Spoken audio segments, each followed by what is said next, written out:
सर्दियों का समय था। शांतिपुर गांव की चौपाल पर लकड़ी के अलावा के चारों ओर किशन चाचा के साथ गांव के नौजवान लड़के जमा थे। चाचा, आज कोई भयानक कहानी सुनाओ। चाचा जी, कोई अच्छी कहानी सुनाओ। चलो ठीक है, मैं तुम्हें एक डरावनी कहानी सुनाता हूं। यह बात तब की है जब मैं जवान था। अजयपुर गांव अपनी शांति और हरियाली के लिए जाना जाता था। खेतों में हरियाली और लोगों के चेहरे पर खुशी थी। किशन गांव का सबसे होशियार और चतुर लड़का था। हर मामले में उसकी बात सुनी जाती थी।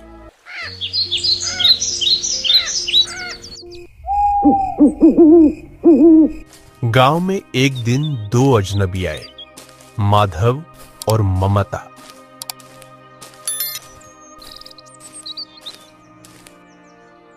हम शहर से आए हैं भाई। नाम माधव है, ये मेरी पत्नी ममता। हमें यहाँ शांत जगह चाहिए। क्या कोई मकान मिलेगा? आप शहर से गांव क्यों आए हैं? लोग तो गांव से शहर जाते हैं। हमारा मन शहर में नहीं लगता। हमें मिट्टी से जुड़ना है। हमें गांव में रहकर खेती करना है और गांव जैसा माहौल और कहीं नहीं है। यहाँ मिट्टी की खुशबू, सुबह सुबह पक्षियों की आवाज दिल को छू लेती है। बस यही तो सुकून चाहिए हमें।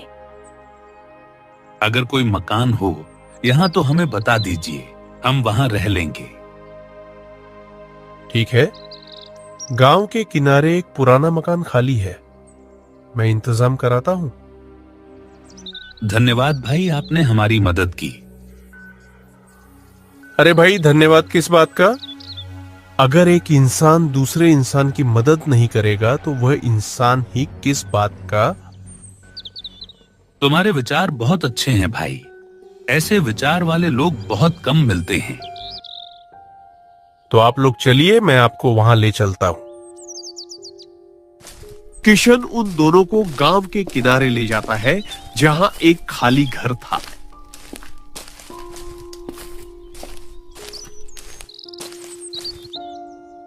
देखिए, ये है, थोड़ी इसकी हालत खराब है। आप इसे ठीक कर लेना, थोड़ी बहुत इसकी मरम्मत कर लेना, फिर यह अच्छा हो जाएगा। हमें इसके कितने पैसे देना पड़ेगी? आपको इसके कुछ भी पैसे नहीं देना। आपको रहना है तो इसमें रहिए, कोई दिक्कत नहीं है। अरे भाई, तुम तो बहुत अच्छे हो। इतनी अच्छाई कहां से लाए हो? माता पिता ने अच्छे संस्कार दिए और अच्छी बातें सिखाई की। हर किसी की निस्वार्थ भाव से मदद करना, हमेशा ईमानदारी से जीवन जीना, बस उन्हीं की बातों पर चल रहा हूं मैं। सच में तुम बहुत अच्छे हो। किशन वहां से चला जाता है। कुछ दिन बीत जाते हैं। अब गांव में कुछ अजीबोगरीब घटनाएं होने लगी थी। गांव वालों के बच्चे बीमार पड़ रहे थे, वह भी बहुत अजीब तरीके से।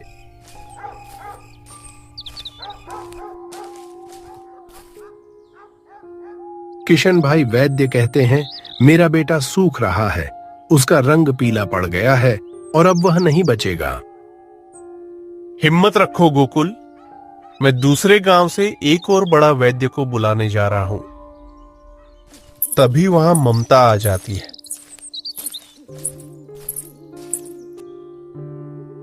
ज्यादा दुखी मत होइए, आपका बेटा जल्दी सही हो जाएगा।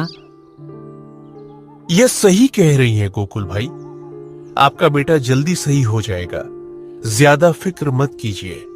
और वैसे भी मैं जा रहा हूं ना दूसरे गांव से बड़े वैद्य को बुलाने, वो तुम्हारे बेटे को बिल्कुल ठीक कर देंगे।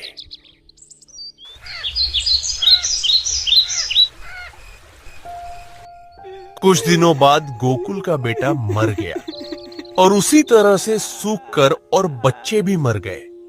अब गांव में हाहाकार मच गया था। पता नहीं हमारे गांव पर किसकी नजर लग गई है, हमारे बच्चे मर रहे हैं। अगर ऐसा ही होता रहा तो गांव के सारे बच्चे मर जाएंगे। आप लोग फिक्र मत कीजिए, सब कुछ ठीक हो जाएगा। कुछ ठीक नहीं होगा बेटा, तू देख नहीं रहा, हमारे बच्चे बुरी तरह से मार रहे हैं हमारी आंखों के सामने, और हम कुछ नहीं कर पा रहे हैं। मुझे तो लगता है गांव पर किसी ने काला जादू कर दिया है बेटा किशन। अब तू ही है जो कुछ कर सकता है। मैंने सुना है कि पास के गांव में एक बड़े पंडित जी रहते हैं जो कि बहुत शक्तिशाली हैं। वह काले जादू को जड़ से खत्म कर देते हैं। ऐसा कर किशन बेटा, तू उनके पास जा और उनको यहां ला, फिर सब कुछ पता चल जाएगा। अगर आप लोग इतना बोल रहे हैं तो मैं जाता हूं और पंडित जी को यहां लाता हूं।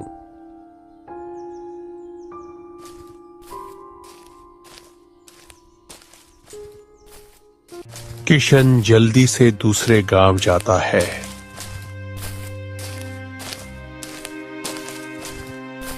और उन पंडित को अपने साथ अपने गांव में लाता है।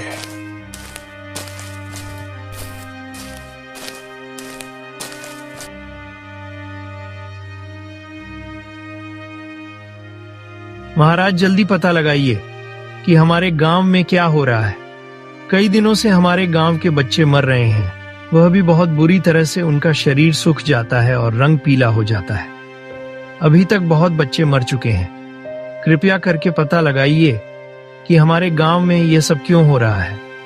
यह कोई शादार आत्मा नहीं है, यह बहुत शक्तिशाली शक्ति है।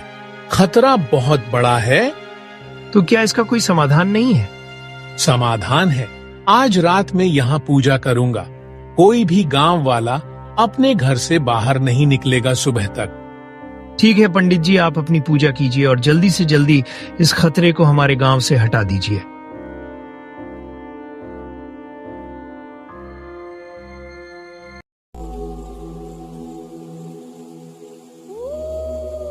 सभी गांव वाले अपने अपने घरों में कैद हो जाते हैं। कोई भी घर से बाहर नहीं निकलता।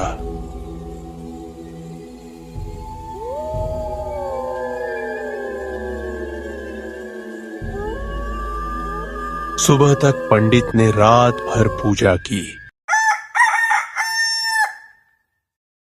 लेकिन अगली सुबह जब गांव वाले अपने घरों से बाहर निकले तो उन्होंने देखा कि वह पंडित वहां मृत पड़े हुए थे।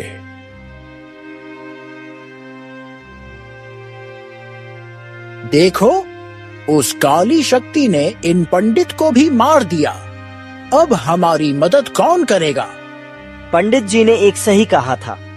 वह कोई साधारण शक्ति नहीं है, बहुत खतरनाक शक्ति है और ताकतवर भी है। लगता है अब हमारे बच्चे नहीं बचेंगे और ना ही हम सब मारे जाएंगे। वह काली शक्ति सबको मार देगी। हे भगवान, हमारी रक्षा कर, हमारी रक्षा कर भगवान। मुझे भी कुछ समझ में नहीं आ रहा, ये सब कौन कर रहा है और क्यों कर रहा है। तभी वहां पर माधव आता है।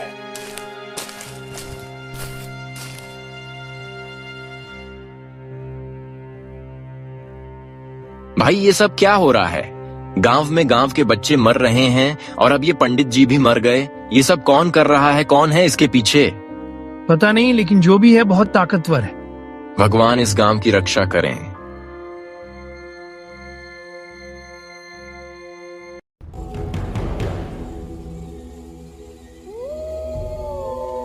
उसी रात गांव का शराबी राम खेलावन माधव के घर के पास से गुजर रहा था।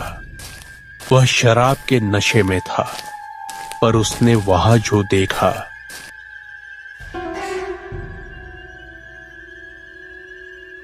वह उसे हमेशा के लिए होश में ला दिया। ये सब क्या है? उसने देखा कि ममता जमीन पर बैठी है। उसके नुकीले दांत, लंबी अंगुलियां थी। उसकी आंखें लाल थी। वह एक पिशाचिनी थी।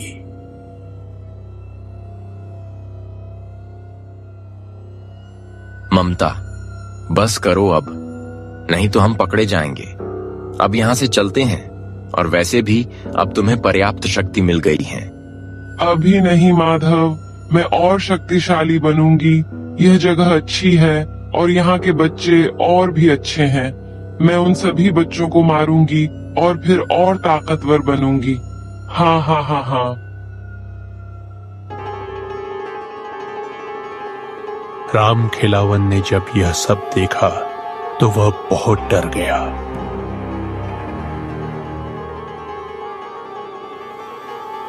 और जल्दी से वह किशन के घर पहुंचा।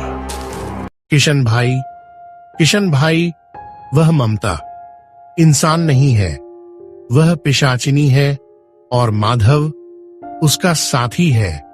वही सभी बच्चों को मार रही है और शक्तियां प्राप्त कर रही है। क्या बोल रहे हो तुम? तुम्हें पता भी है? कसम से मैंने अपनी आंखों से देखा है। क्या तुम सच बोल रहे हो? मैं झूठ नहीं बोल रहा, मैंने खुद अपनी आंखों से देखा है। मेरा विश्वास कीजिए, वह ममता पिशाचिनी है, पिशाचिनी, और वही बच्चों को मार रही है। हमें उसे रोकना होगी जल्दी। लेकिन हम उसे रोकेंगे कैसे? वो बहुत ताकतवर। मैं एक तांत्रिक बाबा को जानता हूं जो कि बहुत शक्तिशाली है। वह बुरी शक्तियों को कैद कर लेते हैं। उनका नाम राम बाबा है। वह जंगल में रहते हैं। तो ठीक है, तुम हमें उनके पास ले चलो। अब उस पिशाचिनी का अंत होकर ही रहेगा।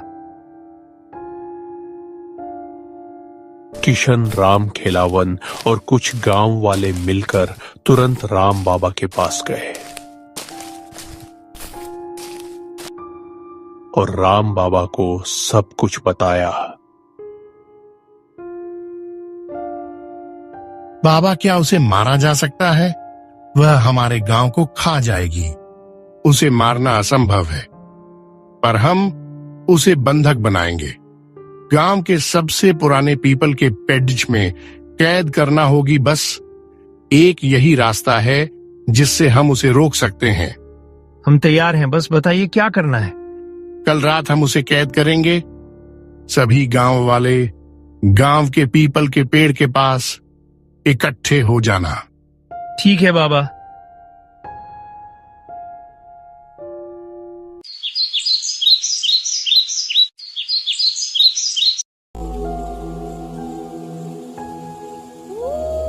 अगली रात सभी गांव वाले गांव के पीपल के पेड़ के पास इकट्ठे थे।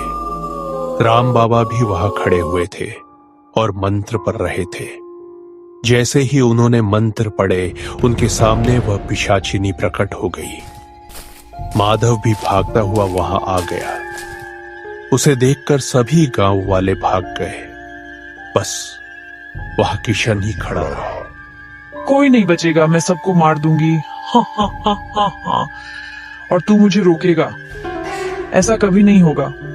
कोई मुझे रोक नहीं सकता। मैं पिशाचिनी हूँ, मैं बहुत शक्तिशाली हूँ। ये सच है कि मैं तुझे खत्म नहीं कर सकता, लेकिन मैं तुझे कैद कर सकता हूँ हमेशा के लिए। ममता, मार दो इस बाबा को और इस किशन को भी खत्म कर दो। इन दोनों को आज। खत्म तो तुम दोनों होंगे आज।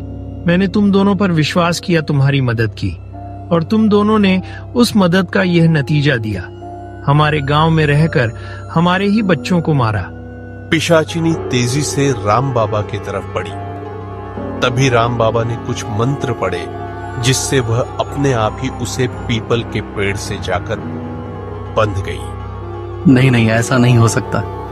बाबा, इसको भी वहीं सजा दो, इसको भी हमेशा के लिए खत्म कर दो। राम बाबा ने कुछ मंत्र पढ़े, जिससे माधव भी पिशाचिनी के पास जाकर उस पेड़ से अपने आप बंध गया। दोनों अब एक जोर से चिल्ला रहे थे। कोई नहीं बचेगा, मैं वापस लौटेगी और सबको मारूंगी। अब तू कभी नहीं लौटेगी, तू हमेशा के लिए अब इस पीपल के पेड़ में कैद हो गई है, और तेरा यह पति भी। दोनों यही हमेशा के लिए कैद रहोगे।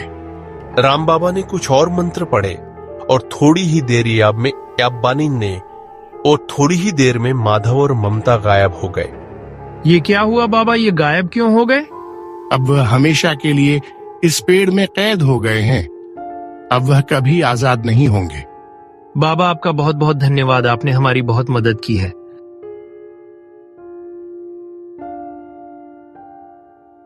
अगली सुबह गांव में सब कुछ शांत था। सभी गांव वालों के चेहरे पर अब मुस्कुराहट आ गई थी। लेकिन कुछ दिनों बाद उसे पीपल के पेड़ में एक दिन अचानक आग लग गई और वह पेड्डी एच रख हो गया।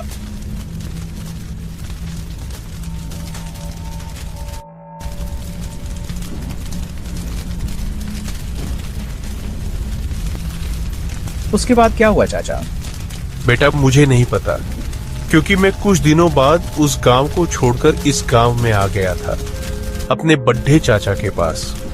कुछ भी कहो चाचा, कहानी बहुत ही डरावनी थी, मजा आ गया। तो ठीक है चाचा,